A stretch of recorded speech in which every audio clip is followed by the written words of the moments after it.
call.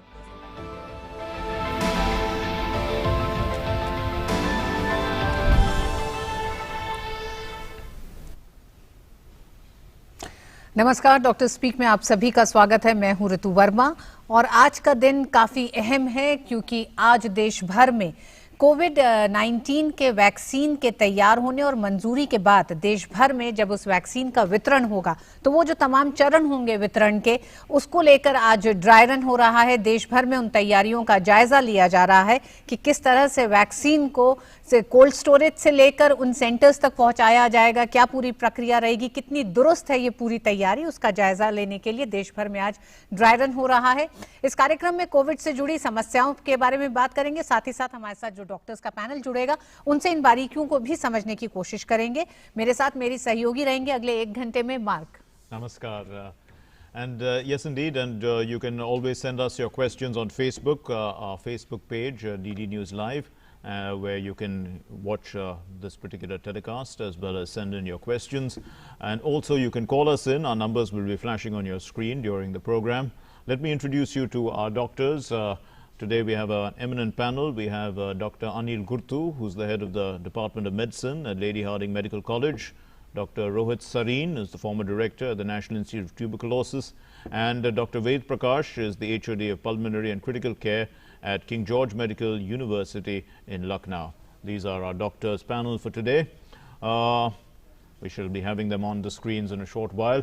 But as Ritu was saying, today is an important day because we are doing the dry runs for the rollout of the vaccine, and the vaccine that is an important the rollout itself, the manner in which we are going to go about the dry run is going to teach us a lot of things about how the final rollout will take place and why we necessarily have to have a dry run before that. We can also ask the doctors about that. In fact, our doctors are on the screen. Dr. Gurtu, put into context the importance of a dry run and why it's necessary. Dry run means nothing but trying and testing the system, whether it works or not to the goals that it has been fed in. Now, why is this required? First, this is for the first time that we are launching at a nationwide level an adult immunization program. We have always had a children's vaccination program for a long time with entire infrastructure laid down for it. Cannot hear the doctors. Now, Zero fallback. this is the first time that we are launching a vaccination system for the adults across the length and width of our country. Zero. So, is it audible? Yeah, we can hear. We can hear you now, doctor. But perhaps I'm not sure whether the viewers. I thought maybe there was a technical problem with our studio. But I wonder whether the viewers were able to hear you, because sometimes that happens. You know, we in the studio can't hear, but the viewers can. So, but we can now hear you. But perhaps whatever answer you did give has already been heard by the viewers as well. So, to summarize what I said until now, yes, the dry run is required because this is the first time that our country has launched upon a mass vaccination program for adults. Until now, we've had a wide infrastructure laid out, very efficiently functional for the children, vaccination of the children. This is for the first time it's focused on the adults. Now, this vaccination is only for the healthy people, not the sick. So one cannot afford to take any chance. Therefore, it's required that we have a run before we go for the real thing. So this run is being carried out and it is testing 2 or 3 things. One, it is testing the logistics of delivery from the industry, the factory, to the depot in the urban or district centers, and from there to the delivery points where actual vaccination will occur. This entire logistics of transport and the cold chain which follows it has to be tested so that nothing gets wasted when the real time comes. The logistics is first we are testing. Second we are testing is the preparedness of us, the hospital, the healthcare workers, to deliver the vaccine in a safe way and handle any complications, should they occur, not many are expected, no severe Yes. complications are expected, but should any occur, a system should be in place to take care of them. That is the second component, the entire medical part. Logistics, medical, and third is the communication. This will also serve as an engagement with the community at large, the local communities, that vaccination has arrived, it is safe, it is effective, and until we all join up together, the healthcare system and the community systems, it will not succeed. So these are the three signals that we are trying to transmit through this dry run: the logistics, the healthcare system, and the जी. communication engagement. जी doctor Guntu, जैसे आपने बताया कि doctor Sarin, जिस तरह से doctor Guntur ने कहा कि 3 हिस्सों में, और तीसरा हिस्सा इसका बेहद अहम है, जहां कम्युनिटी की बात होती है, लोगों की बात होती है। सिस्टम दुरुस्त है, इसकी एक तरह से आज तैयारी का एक जायजा लिया जा रहा है, लेकिन लोगों में भी, क्योंकि इस कोविड-19 के इस 10 महीने 11 महीने के दौरान लोगों ने जिस तरह से न्यू नॉर्मल के साथ अपने आप को एक्लेमेटाइज किया है, अपने आप को उसके साथ चलाने की तैयारी की है, उसमें लोगों की नजर से आपको कितना अहम लगता है ये ड्राई रन? ये सबसे पहले तो नए साल की नई मुबारक, और ये साल नई आशाओं के साथ आया है। और ये जो वैक्सीन है, ये इस भयंकर बीमारी के लिए एक नई आशा देता है। इस करके मैं ये कहता हूँ कि भाई, हमारी आम जनता के लिए ये एक बहुत ही महत्वपूर्ण क्षण है। ड्राई रन में डॉक्टर ने अभी बताया, हमारे कोलीग ने, कि कुछ चीज़ें टेस्ट की जा रही हैं, और इसमें मैं सिर्फ इतना और ऐड करना चाहता हूं कि भाई, हमारा एक डिजिटल प्लेटफॉर्म भी इससे साथ साथ टेस्ट हो रहा है, जो ये कोविन का प्लेटफॉर्म है, जिसके ऊपर सब निर्धारित है कि वैक्सीन कहाँ से शुरू हुआ, कौन सा बैच नंबर था, ये कहाँ पहुंचा है अभी तक, कहाँ पहुंचेगा आगे, ये पेरिफेरी में कहाँ तक गया, और किसने किसको लगाया, ये सारी चीज एक डिजिटल प्लेटफॉर्म पे हमारे पास अवेलेबल हो जाती है। Yes, Hello. yes, Dr. Gurtu, the questions have started coming in, and a person asks a question as, if you are vaccinated once, do you require to be vaccinated again? So, I mean, it's basically the question of the booster dose. Yes. So you are vaccinated, say today, Yes. you need to be vaccinated again some 28 to 30 days later. And if you miss the second, that will not be good. So if you take the first dose, we have to make sure that we take the second dose also 28 to 30 days. So it's a 2-dose vaccine, the one that we are going to roll out now. And that's very important to get both of them to be fully efficacious. Yes. Dr. Sareen, there are other questions, with regard to fibrosis in the lungs. उन्होंने पूछा है doctor Saini कि इसके healing का घरेलू उपाय क्या है?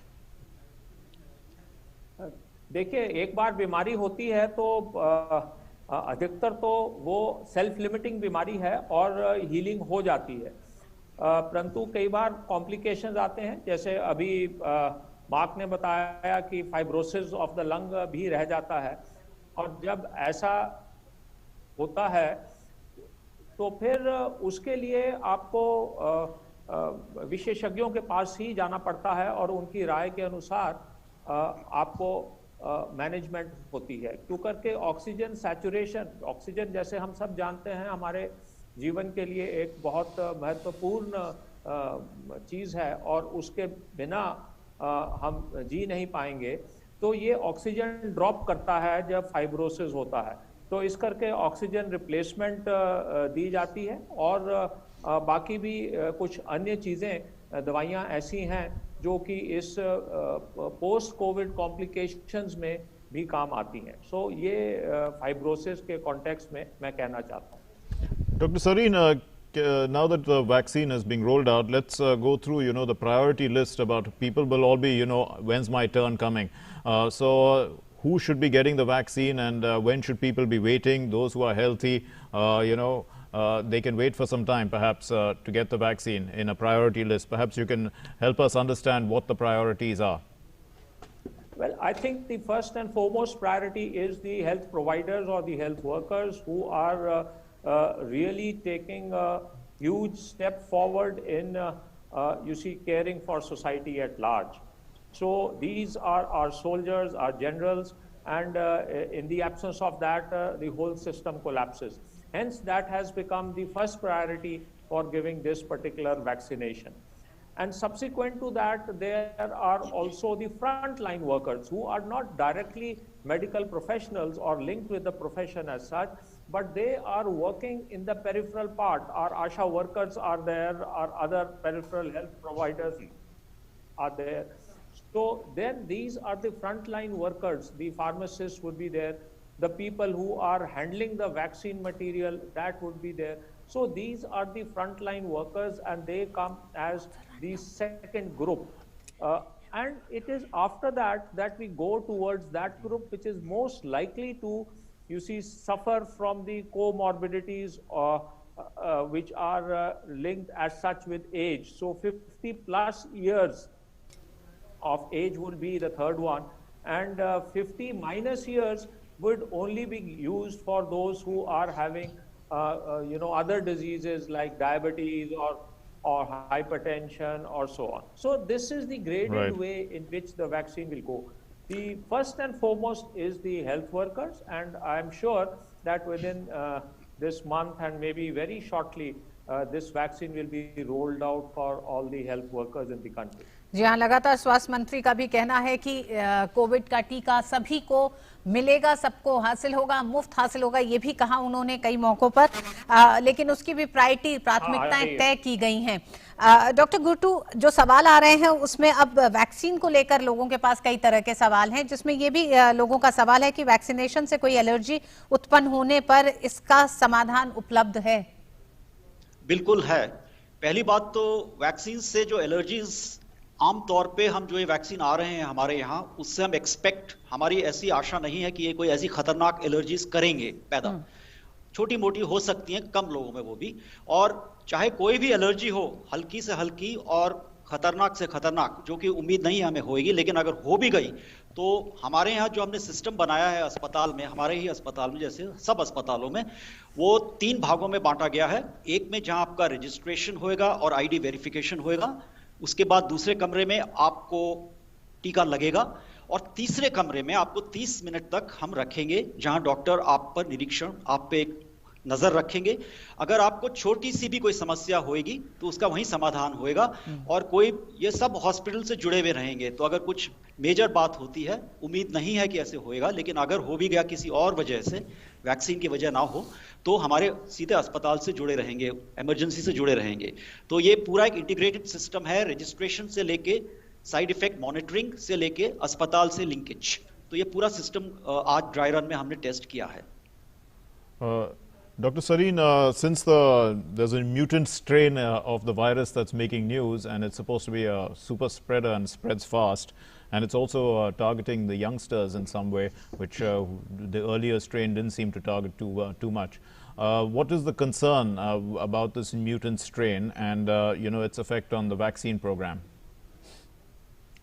Well, you see, the mutant strain is, the mutation has taken place at a part of the virus which we call as the spike protein, and so therefore some structure of the virus has got altered, and as a consequence of that, the behavior of the virus in terms of its survival has been enhanced. So, in order to survive, the virus needs to infect more and more people, and I think this is the protective thing that the virus has taken upon itself to, to take care of its own generation. Now, what is the impact on the human being of this virus? I would say that as on date, we do not have too much information, but usually whenever any virus or bacterial strain mutates, it becomes a bit weaker in terms of its morbidity, in terms of its virulence that it may cause. Okay. And let us see whether that is also true for this particular virus. Regarding the impact on, the vaccination program, I will say the vaccination program will continue as planned. And it is hoped that, because the vaccine that is now being tested is actually having multiple components of the not just a single component of the virus which will be the antigen to generate the doctor Gurtu, जो हमारे पास सवाल आ रहे हैं उसमें एक सवाल ये भी है कि कोरोना से रिकवरी होने के बाद एंटीबॉडी टेस्ट कराने की जरूरत है क्या? जरूरत नहीं है अनलेस आपको खास विशेष कर डॉक्टर ने बोला हुए। वैसे टेस्ट कराने की जरूरत नहीं है। आप अगर 17 दिन हो गए आपको इन्फेक्शन हुए हुए शुरुआती दौर से 17 दिन तक, जब आप बिल्कुल ठीक हो गए तो आपको आरटीपीसीआर की भी टेस्ट कराने की जरूरत नहीं है। आप काम पे जाइए और अपने वो बनाए रखिए, जो कोविड अप्रोप्रिएट बिहेवियर्स हैं वो बनाए हुए रखिए। तो कोई टेस्टिंग की जरूरत नहीं है दोबारा, अनलेस आपको डॉक्टर खास बोले किसी वजह से। तो डॉक्टर गुर्टू, ये जो कोरोना का नया स्ट्रेन है उसके कुछ मामले जो सामने आए हैं, हालांकि हम वैक्सीन के काफी नजदीक अब पहुंच चुके हैं। आज शाम तक वैक्सीन को लेकर मंजूरी किस स्तर पर है, हो सकता है उस सिलसिले में भी कोई बड़ी खबर सामने आए। ऐसे में लोगों को अभी कितना सतर्क रहने की जरूरत है, क्योंकि वैक्सीन के आने की खबर के साथ क्या लोगों में कुछ ढिलाई आ गई है, और इस नए स्ट्रेन को देखते हुए एक बार फिर इन लोगों को, हम सभी को सोचने की जरूरत है कि उस सख्ती के साथ अभी हमें जारी रहना है? हाँ, ये नया स्ट्रेन अभी तक जो हम समझ पाए हैं आज तक, शायद वैक्सीन पर कोई नेगेटिव प्रभाव नहीं करेगा। वैक्सीन कायम रहेगा अपने में, उसकी एफिकेसी।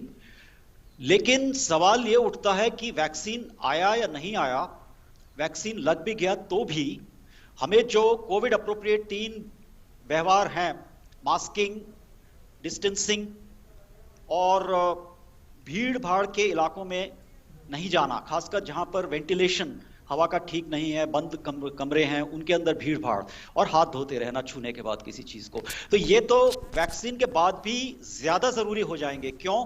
क्योंकि अगर मैंने वैक्सीन लगवा भी लिया तो मैं तो बच गया, 90% से भी ज्यादा चांस है कि मुझे कोई खतरनाक बीमारी नहीं होगी वैक्सीन के बाद। लेकिन फिर भी थोड़ा 10-कुछ% चांस है कि मुझे हल्की बीमारी होए। मैं तो बच गया, लेकिन उससे औरों को तो हम ट्रांसमिट कर ही सकता हूं। तो वो भी खत्म करने के लिए हम इतना ही जरूरी होगा कि आज अगर मैं वैक्सीन लगाता हूं तो जब तक पैंडेमिक पूरे विश्व में नहीं खत्म हो जाता तब तक मास्क और जो सोशल डिस्टेंसिंग और भीड़ भाड़ अवॉइड करने वाले तौर तरीके हैं उनको कायम मुझे रखना पड़ेगा। वैक्सीन लेने के बाद भी ये जिम्मेवारी और बढ़ जाती है वैक्सीन लेने के बाद मुझ में, कि मैं थोड़ा भी चांस जो है औरों को ना ट्रांसमिट करने का पूरी हिफाजत करूं। और अगर वैक्सीन 10% चांस है कि लगने के बाद नहीं भी पूरी तरह प्रभावी हुआ मेरे में, तो भी मास्क की जरूरत तो पड़ेगी ही। तो मास्किंग और इन सब की तो जरूरत उतनी ही रहेगी, ज्यादा जिम्मेवारी बन जाएगी वैक्सीन लगाने के बाद मेरे में कि औरों को बचाना है। We're also joined by Dr. Ved Prakash, who's the HOD Pulmonary and Critical Care at King George Medical University in Lucknow. Thank you very much, Dr. Ved Prakash. One of the concerns is that many people may have got the virus without even knowing it. They may have been asymptomatic. They may have antibodies. Should a person take a blood test, an antibody test before going for the vaccine?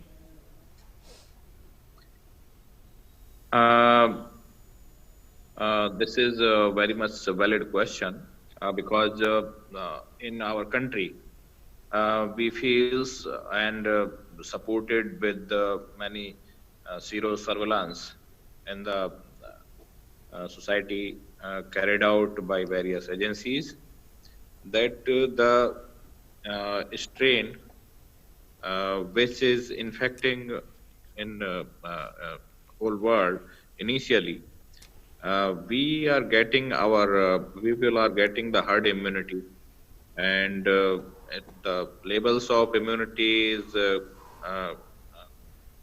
quite better in the people. But simultaneously, one fact is also there, that the antibodies against this virus are getting the low levels within 3-4 months. Okay. So this fact is also there, but fortunately we are having very few, very limited cases of reinfection. Doctor Ved Prakash, जो लोगों में ये सवाल है कि वो antibodies के test के लिए जाएं कि ना जाएं, या फिर अगर एक बार उन्हें कोविड हुआ है तो उसके बाद एंटीबॉडीज का टेस्ट कराएं, तो उसकी जरूरत नहीं है। देखिए, जिस तरह से इम्यूनिटी के लेवल्स के लिए एंटीबॉडी टेस्ट दो बातें बताता है। एक तो ये कि इस स्ट्रेन से इन्फेक्शन हुआ, दूसरा लेवल ऑफ इम्यूनिटी कितना है, माने एंटीबॉडी का टाइटर। तो जो एंटीबॉडी टाइटर्स हैं उनका अगर लेवल 3-4 महीने में कम हो रहा है तो देन इट इज वरीसम कि either they may go in reinfection with the same strain, otherwise जो स्ट्रेन से हम लोग अभी इम्यून करने के लिए बात हो रही है, इम्यूनाइजेशन का जो शेड्यूल आ रहा है, जो ड्राइव चलने वाली है, ये वही वायरस है, उसी के अगेंस्ट बनाया है। स्पाइक प्रोटीन्स जो अटैचमेंट करती हैं उनको ध्यान में रखते हुए ही ये वैक्सीन तैयार की गई हैं। तो ऐसे में जो लेवल्स हैं इम्यूनिटी के, वो और हर्ड इम्यूनिटी का लेवल, माने कितने लोगों में है और कितना परसेंटेज है इससे बचाव के लिए, ये दोनों फैक्टर्स बहुत इंपॉर्टेंट है ये देखना।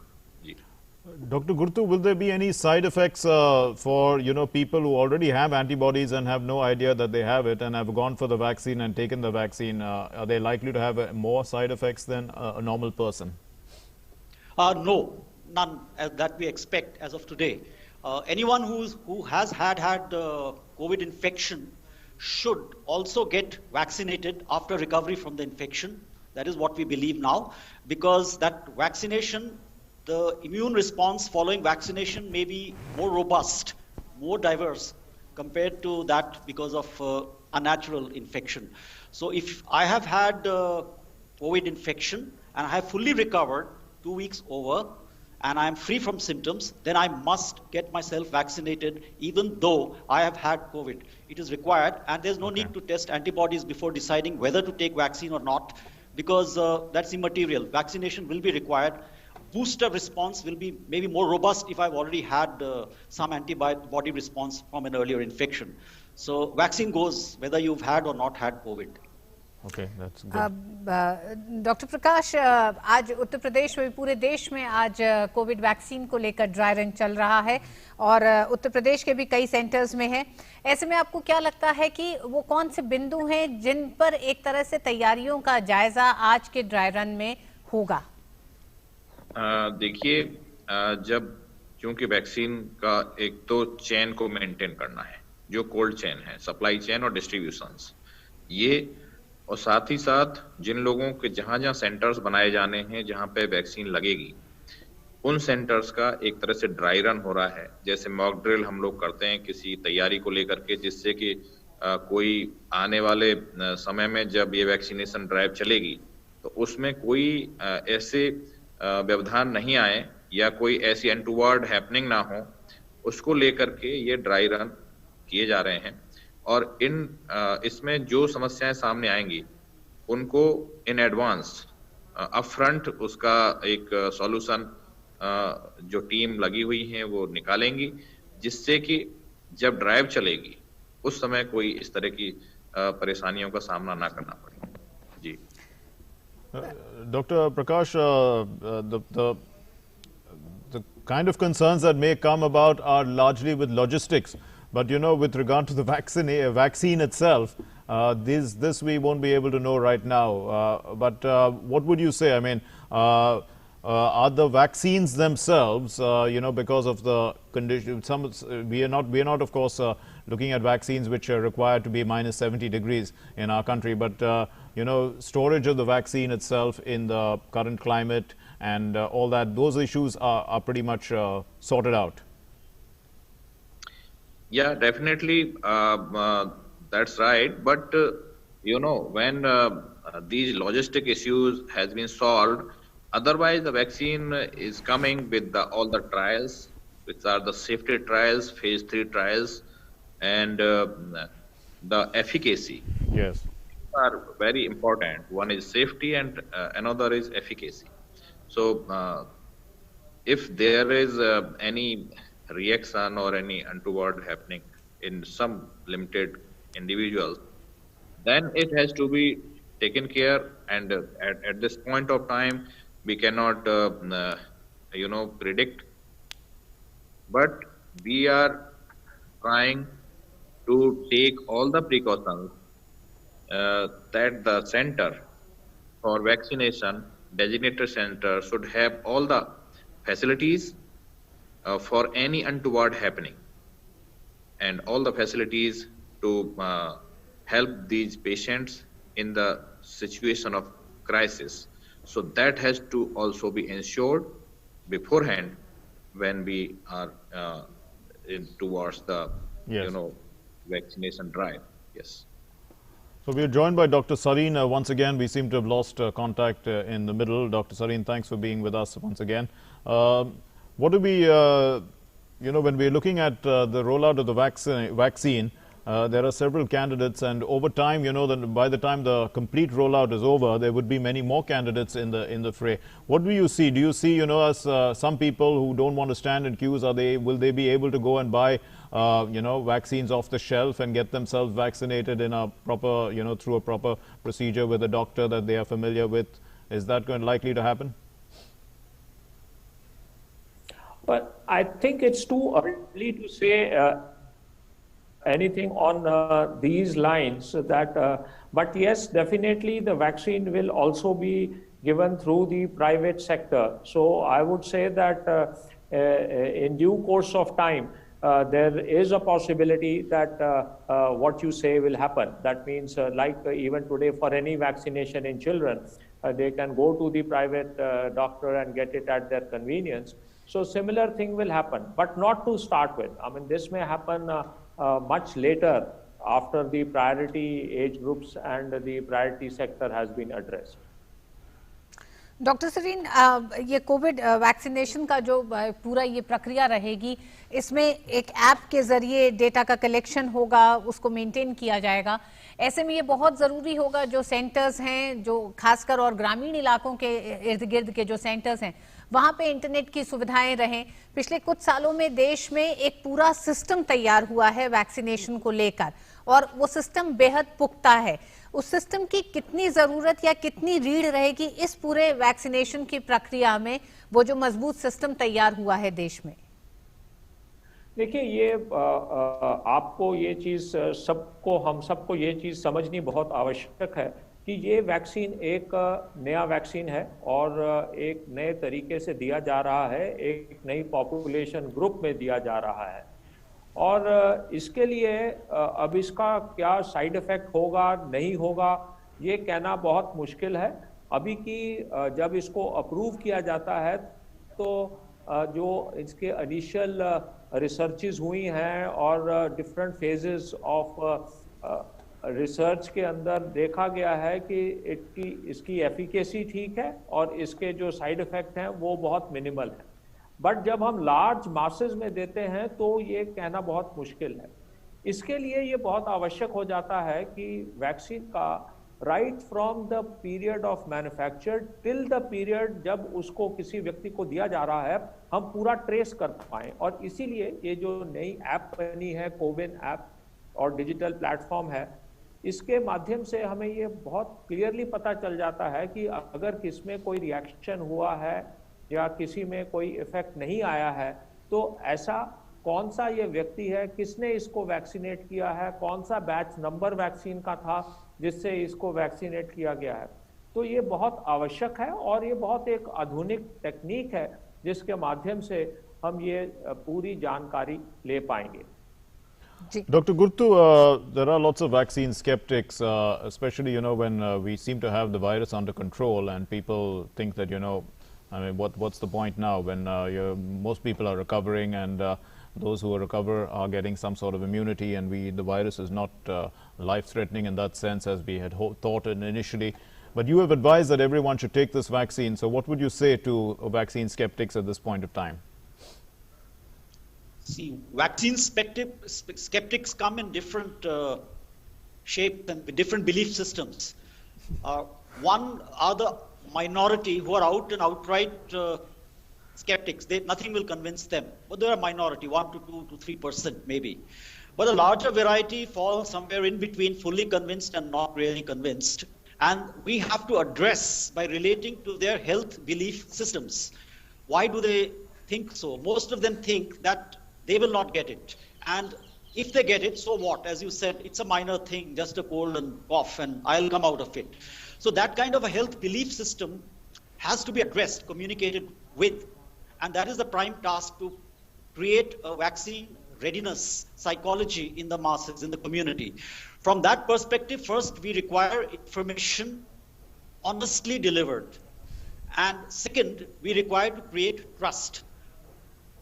That is best done by transparency and involving the community. And that is what is being done today, the first dry run, where the communities are also being engaged with. And when they see the celebrities or the well-known figures come and receive vaccine and go away with any problems, that itself generates faith. And from faith comes trust.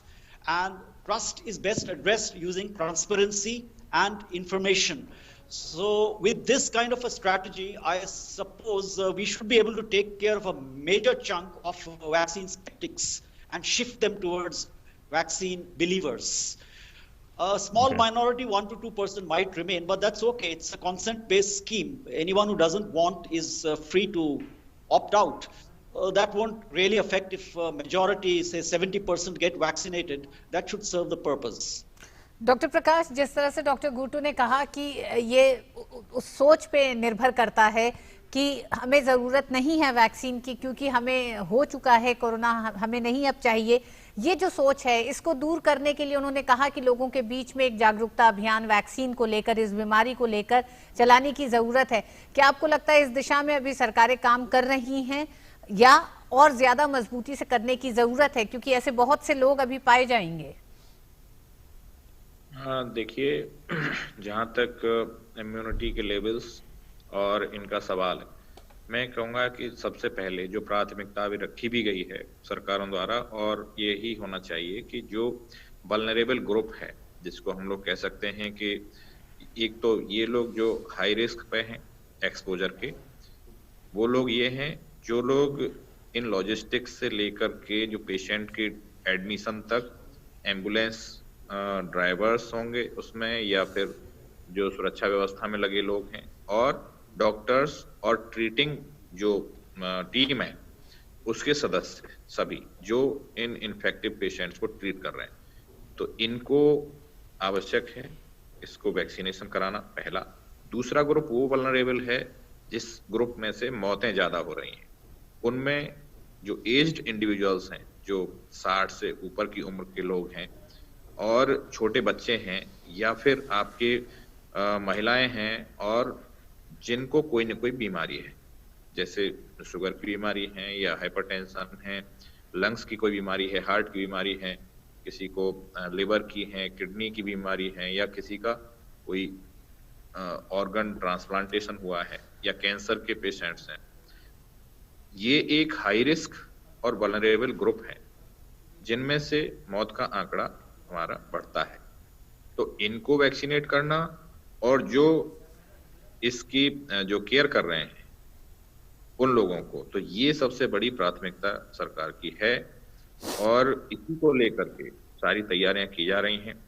मुझे लगता है कि जो medical fraternity है, जो care giver हैं, उनमें से तो कोई सबसे पहला ड्राइव यहीं चलना है, और उनमें कोई भी ऐसा शायद नहीं होगा जो इसको रजिस्ट करे कि वैक्सीनेशन होना चाहिए कि नहीं होना चाहिए। उन्हें पता है कि वैक्सीनेशन होना अच्छा है, इसके फायदे हैं, और साथ ही साथ जब ये एक ड्राइव जब चलेगी तो अगर कोई रिएक्शन है, अगर कोई एंटीबॉडी रिएक्शन सामने आता है, तो उसकी भी स्टडी हो जाएंगी साथ ही साथ, और फिर जो इसका इफेक्ट है उसकी स्टडी हो जाएगी, एफिकेसी की, और कितने दिनों तक ये इफेक्ट रहेगा, ये स्टडीज भी साथ ही साथ होंगी। तो ऐसे में मुझे लगता है कि जब इसकी शुरुआत होगी ड्राइव की, तब हेल्थ केयर वर्कर्स में कोई ऐसा रेजिस्टेंस नहीं मिलेगा, यहाँ से इसकी शुरुआत हो जाएगी, और जो भी पेशेंट्स हैं, जब उन्हें पता है कि हमारे डॉक्टर्स, हमारे कोरोना में जो काम करने वाले लोग हैं, उन्होंने वो वैक्सीनेट हो गए हैं, वो स्वयं लगवा रहे हैं, तो फिर मुझे लगता है कि जो अफेक्टेड लोग हैं उन्हें भी इसकी कोई समस्या नहीं होगी, क्योंकि सबसे पहले जो वैक्सीन है वो मेडिकल के प्रोफेशनल्स ही लगवाएंगे। जी हाँ, जब वो लगवा लेंगे जी हाँ, तो बिल्कुल, मुझे लगता है कि कोई दिक्कत नहीं आएगी। प्राथमिकताएं सरकार ने भी तय की हैं। डॉक्टर गुट्टू, जो सवाल हमारे पास आ रहे हैं उसमें लोगों का ये भी जानना है कि हालांकि सरकार ने कहा है कि प्राथमिकता के चरण के तहत ये वैक्सीन दिया जाएगा, लेकिन एक सज्जन है जो ये जानना चाह रहे हैं कि मैं डायबिटिक हूँ, किस तरह से सरकारी तंत्र को ये पता चलेगा कि मैं 50 साल का हूँ, कोमॉर्बिड हूँ, और उनका चुनाव किया जाए? वही जो अभी डॉक्टर सरीन बता रहे थे कि आज जो सब में अहम चीज हम टेस्ट करने जा रहे हैं अमंग अदर्स, वो ये है कि जो कोविन प्लेटफॉर्म है उसके जरिए ये सिग्नल्स डेटा इंटर होएगा। ये आपके वोटर्स लिस्ट के थ्रू, आपके आधार कार्ड के थ्रू, और आपके जो लोकल कम्युनिटी सेंटर्स हैं, primary health centres, community health centres, इन सब जगह से डेटा उस प्लेटफॉर्म पे आ जाएगा जो कि कोविन के नाम से बनाया गया है। और ये डे 1 से लेके, पहले दिन से लेके आखिर दिन तक आपको 2-3 महीने तक ट्रेस करके रखेगा कि कभी भी कुछ होता है तो नहीं। तो ये प्लेटफॉर्म पे सारी इंफॉर्मेशन आएगी हर पेशेंट के बारे में, हर मरीज के बारे में। ये जैसे चुनावी क्षेत्र हैं उसके आधार पे, वोटर्स कार्ड पे, आधार के कार्ड पे, और जो कम्युनिटी आपके हेल्थ सेंटर्स हैं, लोकल क्षेत्रीय डिस्ट्रिक्ट या प्राइमरी हेल्थ या कम्युनिटी हेल्थ सेंटर्स, वहां से ये जनरेशन उत्पन्न होगी, इंफॉर्मेशन उत्पन्न होगी और ये कनेक्ट हो जाएगी वैक्सीनेशन सेंटर्स तक कोविन प्लेटफॉर्म को के माध्यम से। Dr. Sareen, what is the impact on people who are suffering from TB already and they are being treated for TB? Will there be, how will the vaccine react on them? Well, I think you see, the vaccine is basically an antigen which is given into the system to enhance the immunity against the virus. Now, that will remain the same whether an individual is having TB or not having TB. So, it will not have any adverse efficacy as far as a patient of TB is concerned. However, I will put it like this, that in case a TB patient develops the disease or develops the side effects, that may be of a more severe nature, So we have seen that whenever TB and corona coexist, Yes. there the chances of mortality have been much higher. So I think it's looking at this, all the more reason that patients with tuberculosis get vaccinated so that they do not develop the COVID disease. Doctor Saini, जो हमारे पास सवाल आ रहे हैं उनका 2-3 सवाल जो एक साथ है, उनका एक तरह से मतलब ये है कि जब वैक्सीन दिया जाएगा तो अगर कुछ लोगों को कुछ दवाइयों से एलर्जी है तो इन तमाम चीजों की जांच पड़ताल करने के बाद ही वैक्सीन दिया जाएगा, तो इसको लेकर ज्यादा चिंतित होने की जरूरत नहीं है लोगों को।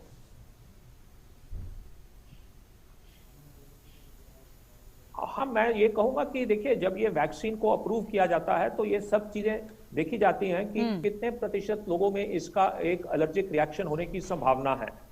और अगर ये अप्रूव होता है तो इसका मतलब ये है कि ये बहुत नाम मात्र ही है कि कोई एलर्जी होती है, परंतु अगर किसी को एलर्जी हो भी तो उसकी पूरी तरह से उस स्वास्थ्य केंद्र में सुविधा रहेगी कि उसको डील विद कैसे करना है। तभी जैसे कि अभी बताया गया डॉक्टर गुट्टू ने भी कि भाई वो 3 डिफरेंट कमरे होंगे, जगह होंगी जहाँ पे पहले तो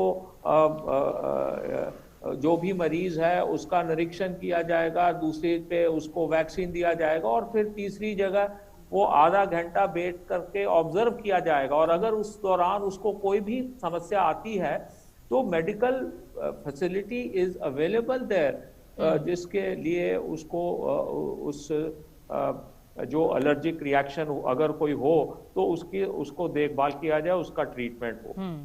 बिल्कुल डॉक्टर सैनी, डॉक्टर गुंटू ने भी इस बात को कहा था। हमने सिर्फ इसलिए एक बार फिर आपसे जानना चाहा कि इस सिलसिले में सवाल कई तरह के आ रहे थे। एक और माफ करिएगा, एक और सवाल है। एक सज्जन है, उनकी पत्नी है, 5 महीने की गर्भवती हैं वो ये जानना चाह रहे हैं कि क्या वो वनरेबल या हाई रिस्क ग्रुप में आएंगी। डॉक्टर गुंटू आपसे जानना चाहेंगे क्या उन्हें वैक्सीनेशन में प्रायोरिटी दिया जाएगा। वो उनका ये कहना है कि प्रेग्नेंट विमेन की इम्यून सिस्टम औरों के मुकाबले उतना मजबूत नहीं शायद होता है, तो क्या वो प्रायोरिटी में रहेंगी वैक्सीनेशन के? इस वक्त जो वैक्सीनेशन की जितनी भी ट्रायल्स के नतीजे हमारे सामने आए हैं वो करी गई हैं 18 साल या ऊपर और जिनको प्रेगनेंसी नहीं है उन पे, मतलब जो गर्भवती नहीं है।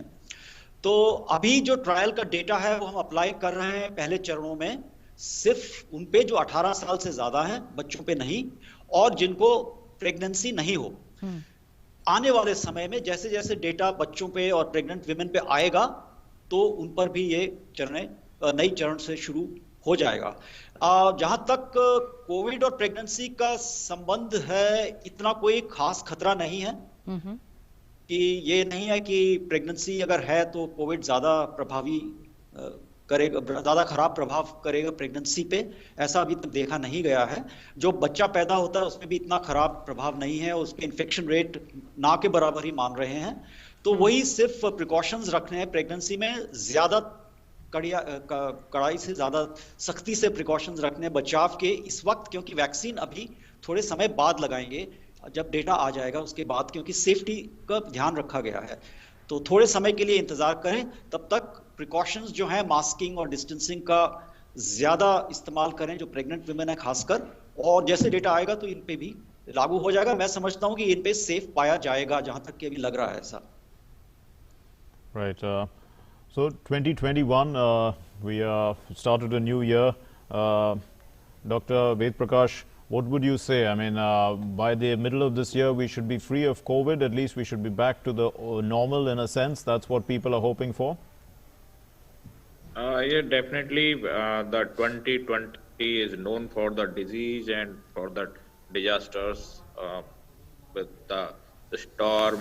I know that more and more people faced such kind of adversities in 2020, and now it is 2021.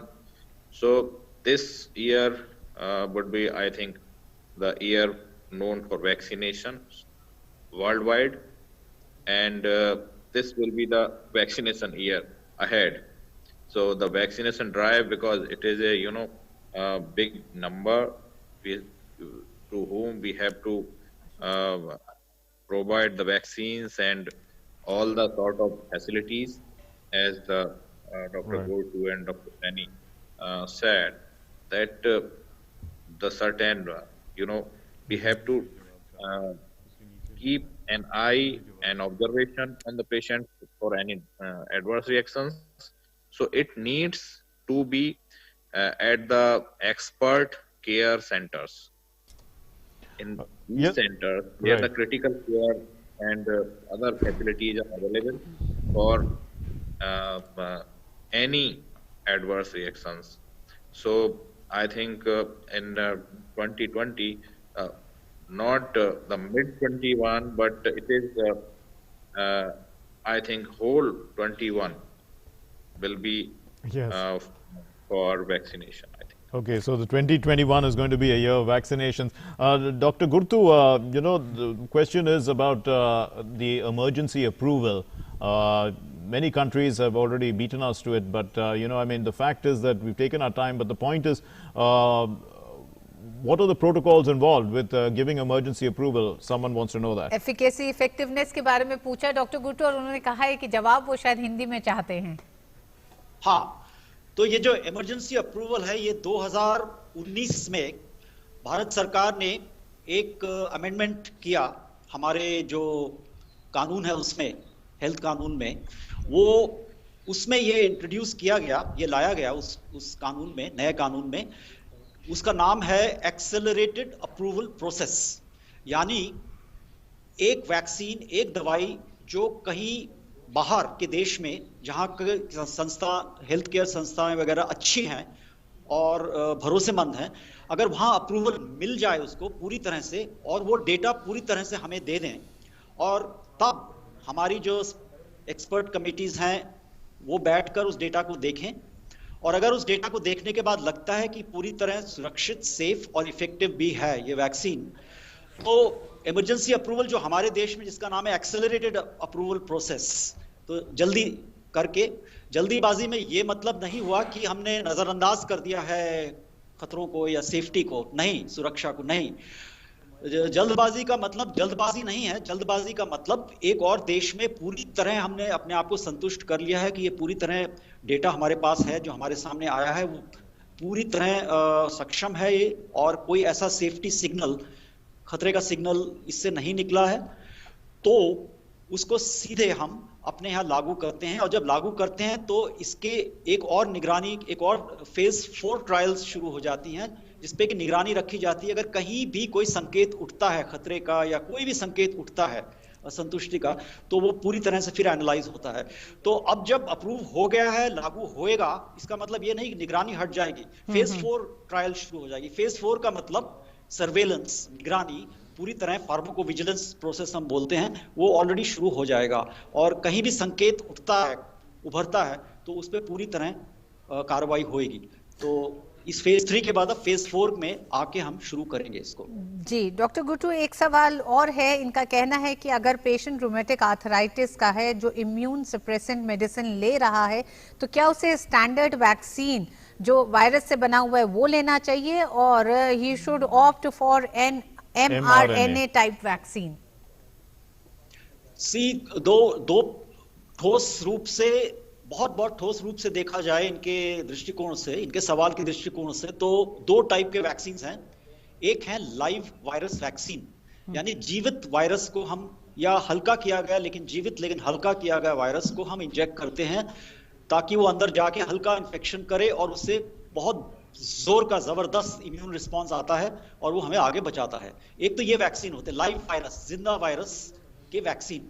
दूसरे होते हैं किल्ड वायरस, मरा हुआ वायरस इंजेक्ट करते हैं, और इसी में आ जाते हैं mRNA या DNA वैक्सीन, जिसमें कि वायरस तो है ही नहीं, उसका सिर्फ जेनेटिक कोड हम देते हैं, यानी वो 4-5 अक्षर, वायरस के जेनेटिक कोड के अक्षर हम इंजेक्ट कर जाते हैं कि उन्हीं अक्षरों से जुड़ के वो एक प्रोटीन बनाता है शरीर। तो जितने भी वैक्सीन अभी भारत में हैं, आने वाले हैं, उनमें लाइव वायरस नहीं है, जिंदा वायरस किसी में भी नहीं है। जो कोवैक्सीन है, भारत बायोटेक वाला जो हैदराबाद में बन गया है और आ गया है, आने वाला है, वो भी मरा हुआ वायरस है, किल्ड वायरस है। तो इन किल्ड वायरस, मरे हुए वायरस को जब हम डालते हैं तो इससे कोई खतरा नहीं है कि वो वायरस आपके अंदर, बिकॉज आप इम्यूनोसप्रेस्ड हैं, इसलिए आपके अंदर कोई संक्रमण पैदा कर देगा, कोई संभावना नहीं है। तो जो वायरसेस हमारे यहाँ हैं वो सब मरे हुए वायरस या mRNA वाले आएंगे, जिनमें कि वायरस होने की संभावना 0 है, और ये सेफ है इम्यूनोसप्रेस्ड लोगों के लिए भी। So some people are a little concerned about, the new strain of the virus, whether the vaccine is going to work on them. Also, they are a bit concerned about, the sudden rush for vaccines, that people will be rushing to get their vaccinations done. What would you say to people like this, Dr. Sareen? I would say that there should be no panic and there should be no hurry.